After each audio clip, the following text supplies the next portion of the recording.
जहां एक और शादी में लोग लाखों रुपए खर्च करते हैं, वहीं इस कोरोना काल में भी सरकार की गाइडलाइन के अनुसार शादी घर में ही 25-50 लोगों के बीच करनी पड़ रही है।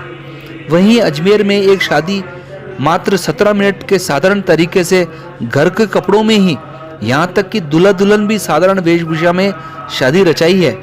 रामदास जी महाराज की अनुयायी आंचल पुत्री धर्मेंद्र बसीटा व किशन दास वैष्णव पुत्र भंवरलाल वैष्णव का विवाह संपन्न हुआ। इसमें किसी प्रकार का दहेज का लेन देन भी नहीं हुआ है।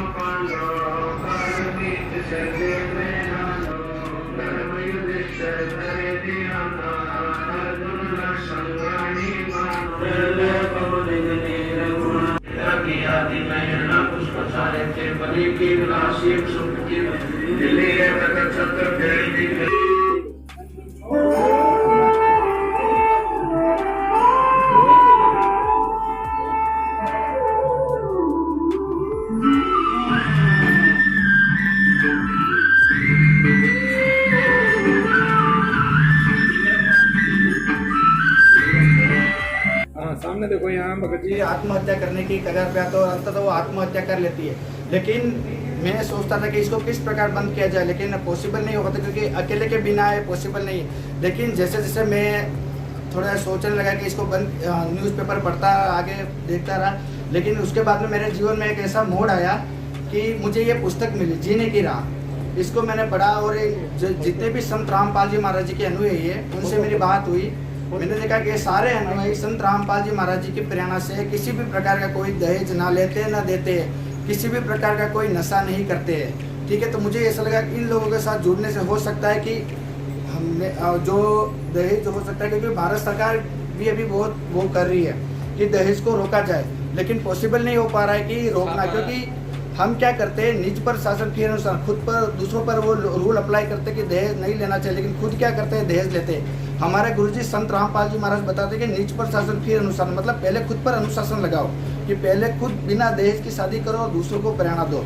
ठीक उसी प्रकार इसी बात को मैंने सत्य मानकर पहले मैंने खुद दहेज मुक्त विवाह किया और परमात्मा संत रामपाल जी महाराज जी की दया से अन्य सभी को भी प्रेरणा होती है इस पुस्तक के माध्यम से कि सभी को बिना दहेज की शादी करनी चाहिए, जिस वजह से जो भ्रूण हत्या है और बिना ये जो कन्या का जो लिंगानुपात हो रहा है ये भी कम हो सकता है। ठीक है, हम लोग संत रामपाल जी महाराज के अनुयायी हैं और उन्हीं की कृपा से आज मेरी बेटी का विवाह संपन्न हुआ। इस विवाह का मुख्य उद्देश्य ये है कि ना तो इसमें कोई दहेज का लेन देन होगा, ना ही कोई बाहरी आडंबर होगा, ना ही कोई लाखों का खर्चा, किसी प्रकार का पाखंड वगैरह कुछ भी नहीं होगा। संत रामपाल जी महाराज का प्रमुख जो उद्देश्य है वो कुरीतियों को ख़त्म करना है, जिसकी वजह से बेटियों को जलाया जाता है। दहेज को ख़त्म करना है, बेटियों को पैदा होने से पहले मार दिया जाता है, उसी को ख़त्म करना है।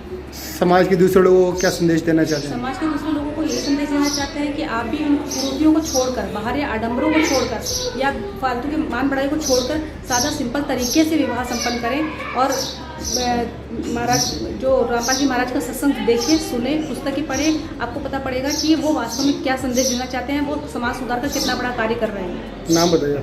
सुमन दास।